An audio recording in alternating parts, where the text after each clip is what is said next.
नमस्कार दोस्तों, मैं सरिता आपका सनराइजर एजुकेशन विला चैनल में आपका स्वागत करती हूँ। आइए आज सिंधु सभ्यता से संबंधित कुछ महत्वपूर्ण प्रश्न उत्तरों का यहाँ पर हम अध्ययन करेंगे। आज का हमारा पहला प्रश्न रहेगा, हड़प्पा सभ्यता का सर्वाधिक मान्यता प्राप्त काल क्या है? तो इसका सही जवाब होगा ऑप्शन बी, 2500 ईसा पूर्व से 1700 ईसा पूर्व। अगला हमारा सवाल रहेगा, सिंधु घाटी की सभ्यता निम्नलिखित में से किस सभ्यता के समकालीन नहीं थी? तो हमने पहले की वीडियो में पढ़ा था कि उस समय की 4 मुख्य नगरीय सभ्यताएं थी। 4 तो उसमें थी 4, एक मिस्र की सभ्यता, एक मेसोपोटामिया की सभ्यता और चीन की सभ्यता और सिंधु घाटी की सभ्यता इन सब में सर्वाधिक उन्नत सभ्यता थी। तो इसलिए ऑप्शन डी, ग्रीक की सभ्यता आपका सही जवाब होगा कि यह सिंधु घाटी सभ्यता के समकालीन नहीं थी। अगला सवाल हमारा रहेगा, सिंधु घाटी की सभ्यता कहाँ तक विस्तृत थी?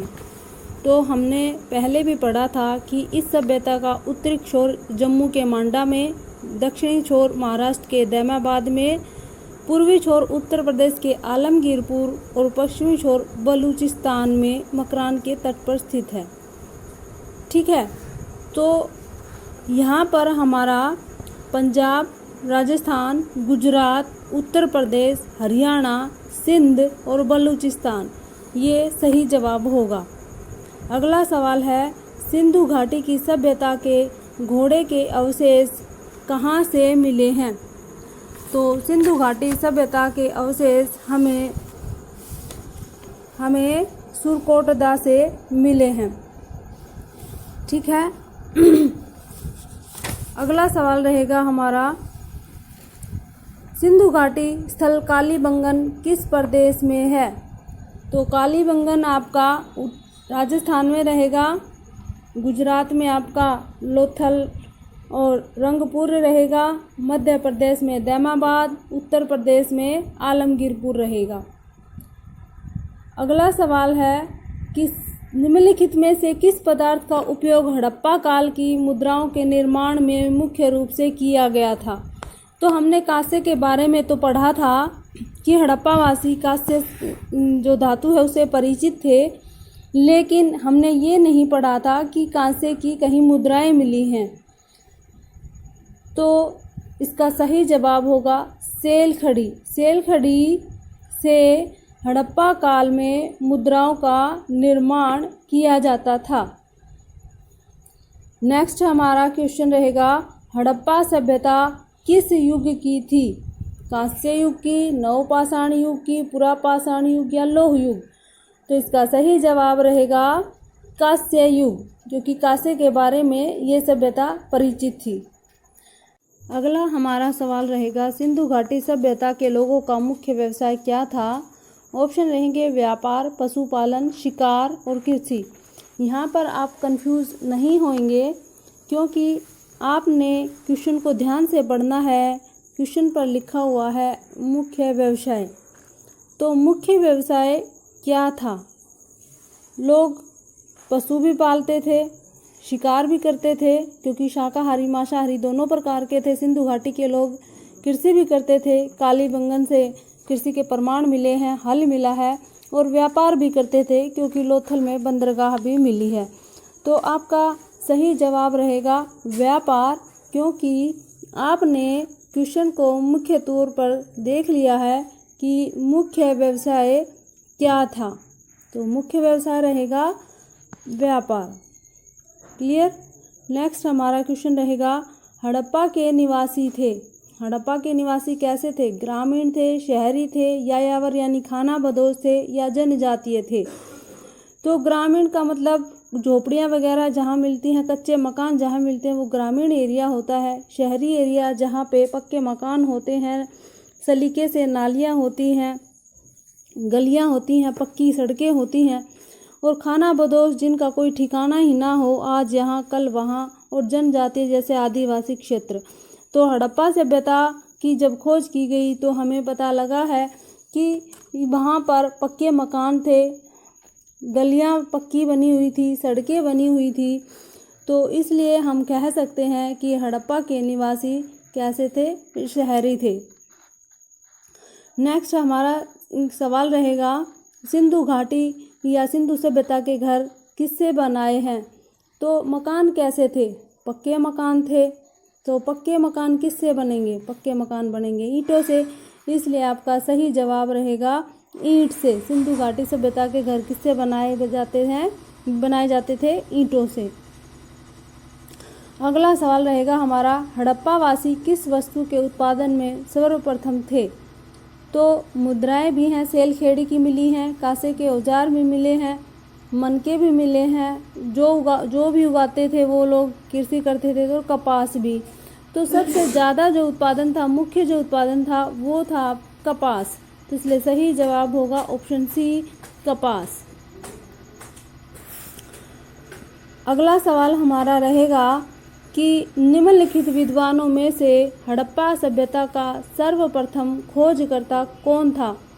Sir John Marshall, RD. Banerjee, A. Cunningham, Dayaram Sahni. तो सबसे पहले जो हड़प्पा सभ्यता की खोज की गई थी वो की गई थी 1921 में। तो 1921 में जो खोज की गई थी वो किसके द्वारा की गई थी? वो दयाराम साहनी के द्वारा की गई थी 1921 में। तो ऑप्शन आपका डी सही रहेगा कि दयाराम साहनी जो है वो पहले खोजकर्ता रहेंगे। अगला सवाल है, सिंधु सभ्यता का पतन नगर या बंदरगाह कौन सा था? तो ये सही जवाब रहेगा लोथल और रोपड़। लोथल कहाँ है? लोथल है गुजरात में, भोगवा नदी के किनारे। हमने पहले पढ़ा था गुजरात में भोगवा नदी के किनारे, भोगवा नदी। अगला सवाल हमारा रहेगा कि पैमानों की खोज ने ये सिद्ध कर दिया है कि सिंधु घाटी के लोग माप और तौल से परिचित थे। माप और तौल से परिचित थे, इस टाइप के पैमाने मिले हैं। और ये खोज कहाँ हुई? तो सीधी सी बात है, ये खोज एक बंदरगाह से हुई, और वो बंदरगाह कहाँ है? लोथल में। अभी तक आपको ये समझ आ गया होगा कि ये जो क्वेश्चन है ये बहुत ही इम्पोर्टेंट क्वेश्चन है, पहले की परीक्षाओं में आए हुए हैं, और आपको समझने में भी कोई दिक्कत नहीं हो रही होगी, क्योंकि इनसे संबंधित जो डिटेल वीडियो है वो मैंने आपके साथ शेयर की है। अगला हमारा सवाल रहेगा कि हड़प्पा कालीन समाज किन वर्गों में विभक्त था?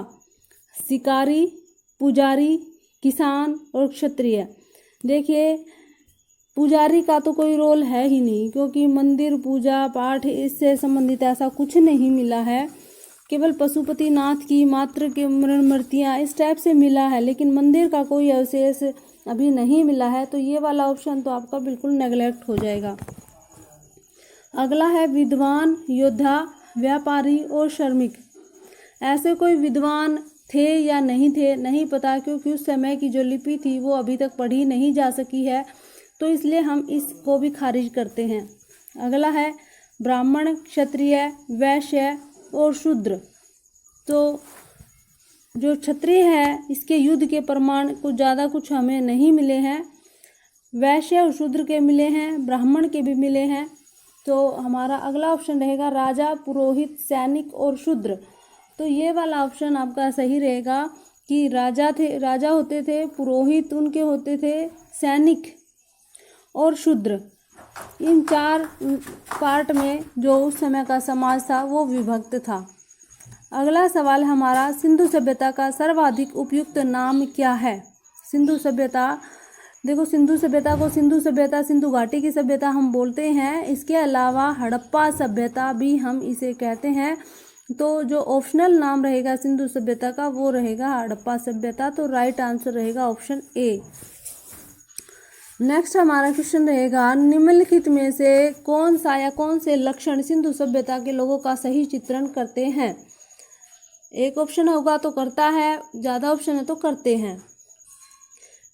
ऑप्शन 1, उनके विशाल महल और मंदिर होते थे। महल के बारे में नहीं पता हमने, विशाल अन्नगार स्नानागार के बारे में तो हमने पढ़ा है, देखा है, लेकिन महल और मंदिर हमने नहीं खोजे हैं, वहाँ से हमें नहीं पता। दूसरा ऑप्शन है वे देवियों और देवताओं दोनों की पूजा करते थे। हाँ, ये बात सही है, वो पशुपति नाथ की पूजा करते थे, पशुपतिनाथ की पूजा करते थे और मात्र मूर्तियाँ हमें मिली हैं, यानी माताओं की मूर्तियाँ हमें मिली हैं।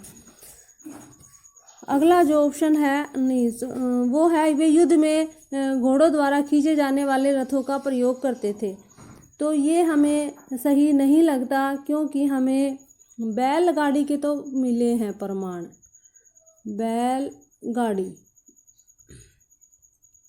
बैलगाड़ी के प्रमाण हमें मिले हैं, तो घोड़ों का रथ का कोई ताल्लुक इस ऑप्शन से लगता नहीं है। विशाल महल और मंदिर होते थे, ऐसा भी हमें नहीं पता लगा है।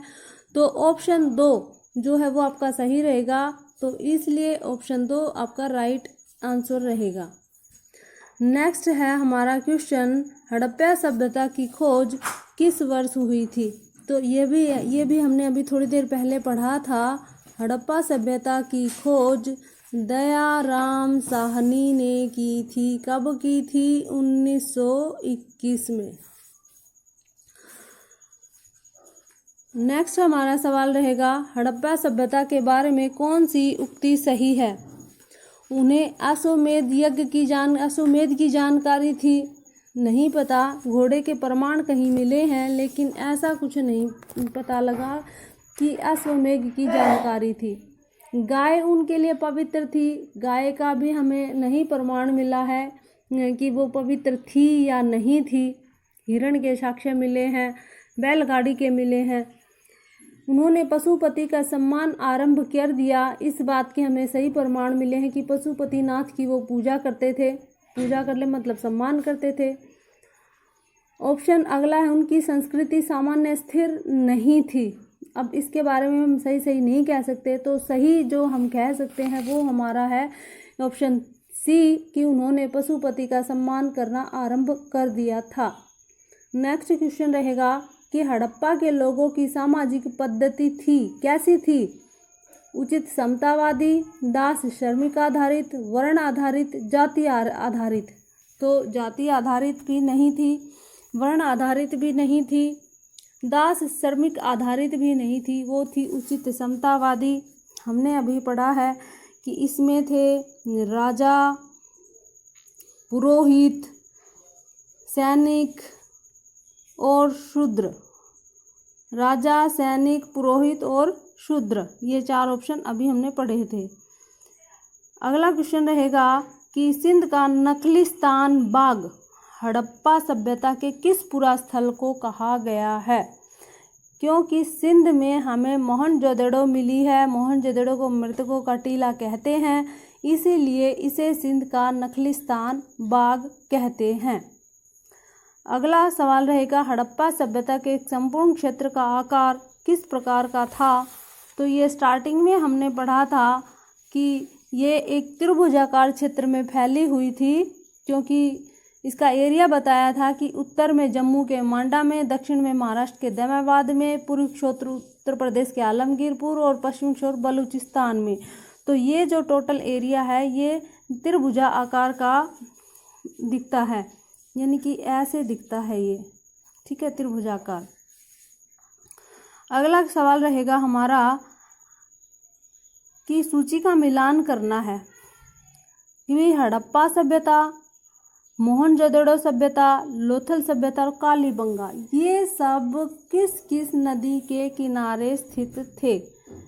तो हड़प्पा रावी नदी के किनारे, मोहनजोदड़ो सिंधु के नदी के किनारे, लोथल भोगवा नदी के किनारे और कालीबंगा घग्गर नदी के किनारे स्थित थे। तो ऑप्शन हमारा सही रहेगा ऑप्शन ए यानी कि ए का एक ऑप्शन, बी का 2 ऑप्शन, सी का 3 और डी का 4, ये सभी सही रहेंगे। तो ऑप्शन ए आपका राइट आंसर रहेगा।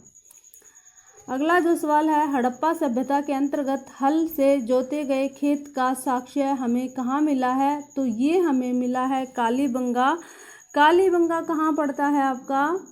कालीबंगा पड़ता है राजस्थान में।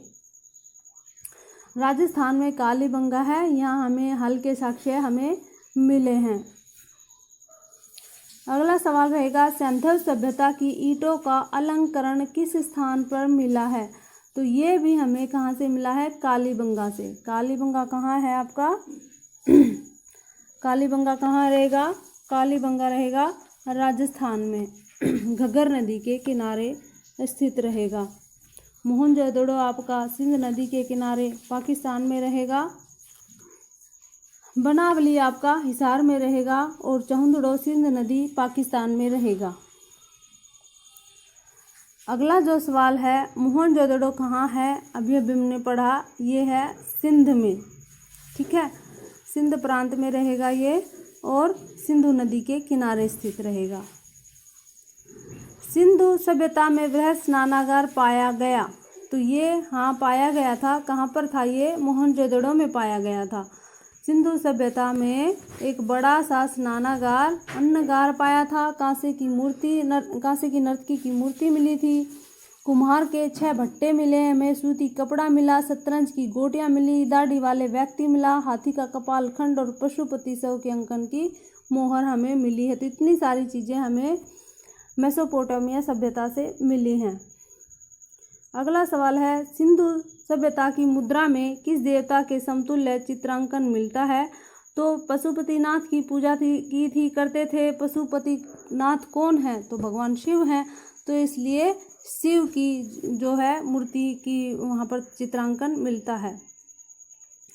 निम्नलिखित में से कौन सा हड़प्पा कालीन स्थल गुजरात में था? इन 4 ऑप्शन में कालीबंगा राजस्थान में, रोपड़ रहेगा पंजाब में, बनावली रहेगा हिसार में हरियाणा के अंदर और लोथल रहेगा आपका गुजरात में। अगला जो सवाल है, मोहनजोदड़ो का स्थानीय नाम क्या है? तो इसे मृतकों का टीला कहते हैं और सिंध का नकलिस्तान बाग भी बोलते हैं। तो ये 2 ऑप्शन आपके और रहे, 2 मतलब पर्यायवाची शब्द इसके रहेंगे, वो आप याद रखना। हड़प्पा सभ्यता का प्रचलित नाम क्या है? तो हड़प्पा सभ्यता का प्रचलित नाम रहेगा सिंधु घाटी सभ्यता। सैंधव स्थलों के उत्खनन से प्राप्त मोहरों पर निम्नलिखित में से किस पशु का सर्वाधिक उत्कीर्ण हुआ है? तो पशुपतिनाथ, शिव और बैल। तो पशु की बात करें तो पशु रहेगा बैल, और अगर देवता की बात करते हैं तो भगवान शिव की यहाँ पर अंकन रहेगा। अगला सवाल रहेगा, सिंधु घाटी की सभ्यता जानी जाती है। सिंधु घाटी की सभ्यता किस लिए जानी जाती है? वो अपने नगर नियोजन के लिए जानी जाती है कि पक्के मकान थे, घर में खुला आंगन होता था, रसोई होती थी, मुख्य रूप से मकान के दरवाजे पूर्व की तरफ होते थे, 90 डिग्री की पक्की सड़कें होती थी, गलियां होती थी।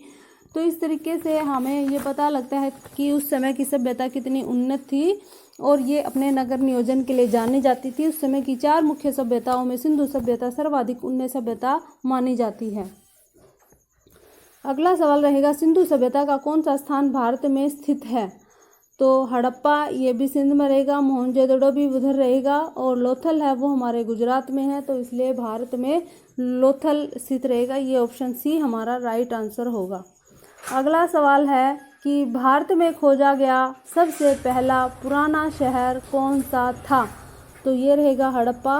आज़ादी से पहले भारत और पाकिस्तान एक ही होते थे, इसलिए सही जवाब रहेगा हड़प्पा। 1921 में दयाराम साहनी के द्वारा इसकी खोज की गई थी। अगला सवाल रहेगा, भारत में चांदी की उपलब्धता के प्राचीनतम साक्ष्य मिले हैं।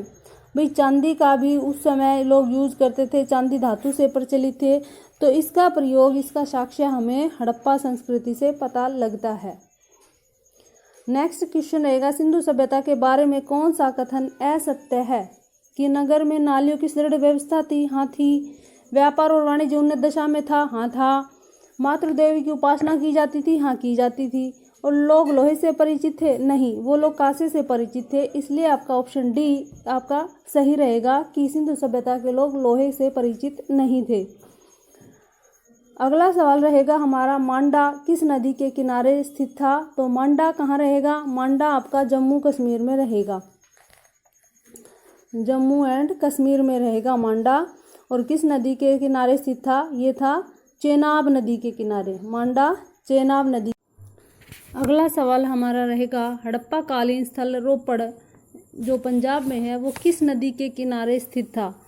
तो पंजाब में रोपड़ सतलुज नदी के किनारे स्थित था। चेनाब के किनारे मांडा जो जम्मू कश्मीर में, सिंधु नदी के किनारे मोहनजोदड़ो जो पाकिस्तान में, और रावी नदी के तट पर हड़प्पा स्थल स्थित था। तो आई होप ये चारों आपको समझ आ गए होंगे, चारों ऑप्शन। अगला सवाल रहेगा हमारा, हड़प्पा में एक उन्नत जल प्रबंधन प्रणाली का पता चलता है? तो हड़प्पा के कौन से स्थल से ये पता लगता है, कौन से स्थल की खोज से ये पता चला है कि हड़प्पा में उन्नत जल प्रबंधन प्रणाली थी? तो धोलावीरा में, लोथल में, कालीबंगन में, आलमगीरपुर में। तो आलमगीरपुर है ये हमारा उत्तर प्रदेश में रहेगा। यहाँ पर रोटी बेलने की चौकी, कटोरे के टुकड़े, मिट्टी के बर्तन, ऐसे कुछ चीज़ें मिली हैं। लोथल में हमें जो है वो पैमाना और जो बंदरगाह है उसके साक्ष्य मिले हैं। कालीबंगन में हमें खेती से संबंधित साक्ष्य मिले हैं कि हल द्वारा जुते हुए खेत, बेलनाकार मुहर, पक्की मिट्टी का हल। सबसे पहले भूकंप का साक्ष्य, अग्निकुंड, ऊंट की हड्डियां, कच्ची और अलंकृत ईंटें, ये हमें कालीबंगा से मिली हैं। और धोलावीरा से हमें मिला है में जल निकासी का उचित प्रबंधन देखने को मिला, और जल को स्टोरेज करने का जो साक्ष्य है वो भी मिला। इसके अलावा 3 भागों में विभाजित एकमात्र नगर ये मिला, और नागरिक उपयोग के लिए सबसे बड़ा अभिलेख भी मिला, और खेल का मैदान भी मिला, और साथ ही पत्थर से बनी नेवले की मूर्ति भी मिली। नेवले की मूर्ति की अगर बात करें तो वो हमें मिली है कहाँ पर? धोलावीरा में, नेवले की मूर्ति। लेकिन हम बात कर रहे थे उचित जल प्रबंधन प्रणाली की, तो हमारा ऑप्शन ए रहेगा धोलावीरा। धोलावीरा में जल निकासी का और जल स्टोरेज का प्रबंधन हमें देखने को मिला, ऐसे साक्ष्य हमें मिले हैं। तो आज की वीडियो में सिंधु घाटी सभ्यता से संबंधित ये 40 महत्वपूर्ण प्रश्न उत्तर उम्मीद करती हूँ आपको पसंद आएंगे। कृपया कमेंट करना ना भूलिए ताकि हम अगली वीडियो में अपना कुछ भी अच्छा दे सकें, कुछ कमियां हैं उनको हम दूर कर सकें। Thank you for watching.